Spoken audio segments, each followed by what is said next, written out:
You've signed the initial closing disclosure.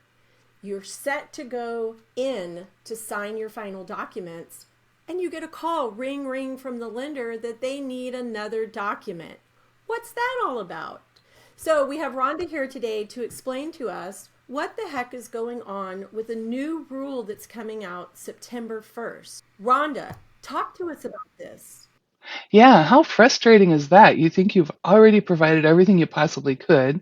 You've been cleared to close. You've started signing your final closing stuff. And then we ask for another pay stub or another bank statement or another piece of paper. That is just got to be maddening. But here's what's happening, Melissa, is that what a lot of people don't understand is that we go to closing and you sign and you pay your money and then you get to move and you're unpacking, getting all settled in your home. But on the lender's side of things, we still have a lot of work to do. So we pre-fund these files. We shell out our own money to fund that closing so that you can move into your home. And the only way we get our money back is that we have to ship that loan to the investor, whether it's Fannie Mae or Freddie Mac or FHA or VA or whoever. And then we get reimbursed for funding on that loan. So that's how we can continually fund loans. At any point in time after closing, that investor could audit that file and they could say, hey, we paid you back, but you were missing this piece of paper, this pay stub, or this bank statement, or this document that we want. And you didn't get it in there. So either you go get that piece of paper or you buy this loan back from us. Well, you can imagine that if you do a 250 or 350 or $500,000 loan, that's a lot of money for a lender to have to try to shell out because we don't have our own money, right? We facilitate that money.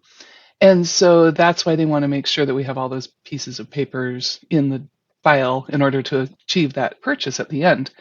But what the agencies have now implemented is that on September 1, they're requiring that we do a minimum of 10% of all of our loans have to get audited just prior to closing by a different quality control department and go through that file just like it was being purchased and make sure there isn't anything else that's needed.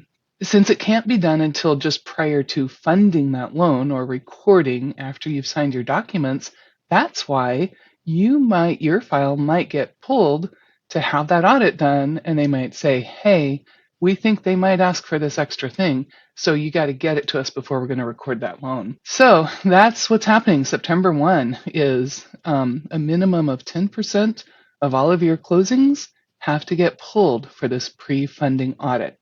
So if you get that request just prior to recording or even after you've signed your documents, just know that that's what's happening.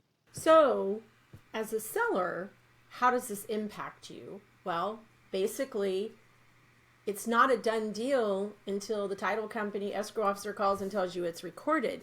So we need to not be thinking that the buyer is causing any trouble after September 1st. It's that their loan might be one of the 10% that's pulled, and it might require an extra document that might cause a delay in closing. So we'll start adding it to our contracts that will say, should this loan be pulled for pre-funding audit, that the buyer and seller agree to cooperate and extend until such time the loan can be closed. We are in a seller's market right now. And so sometimes sellers are saying, we're not extending. And they think it's because the buyer's doing something or the buyer's not ready. But what I hear you saying is that there's a new overlay for Fannie Mae loans that 10% of them have to go through this pre-funding QC before they're actually being allowed to be recorded. So that could cause a delay because you're going to be part of the 10% at some point. And, depending on what that piece of paper is, then we might be able to get it very quickly. We might need a little bit of time to get it. So just letting everybody know right up front that this is a 10% chance that this could happen, then it just doesn't come as a shock. So as long as everybody is aware up front that this is a process that's going to be implemented, I believe that the lenders will try to get that done as quickly as possible. I believe that they're going to be as thorough, but try not to, make it too difficult. Nobody wants that for any of our clients for sure.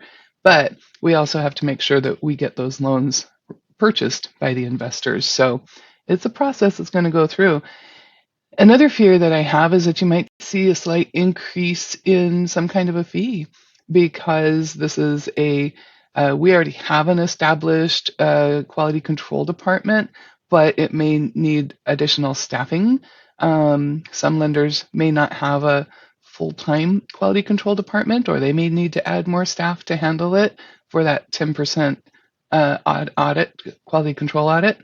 So at some point in time, I kind of suspect we might see some kind of an increase in fees. So that's another thing that should just be made aware of. The rule starts September 1st. What kind of loans is that QC, prefunding QC for? Is it for all loans, or is it just for Freddie Mac or Fannie Mae, or is it for every single loan, Alaska Housing also? So right now, the official rule for September 1st is the conventionals, the Fannie Mae and Freddie Macs. But I can guarantee you the other ones will follow suit. So we're just going to plan it for all loan products. If you're a consumer watching it, a buyer or seller, then just be aware that this is coming up. Fees might go up. There might be a few delays in closing, but remember, it's only 10% of all the loans. So the likelihood that it's going to be your loan is only 10%. Well, and just be aware, it's really not us trying to be mean. We're meeting the guidelines, we're meeting the rules, and we all, our 100% goal is to get you moved into your new home, and to get that loan closed. So if something like that comes up, please just be patient and please understand it's this process, this new rule that's come about. And if we can just get the piece of paper, we'll get you closed just as fast as we can.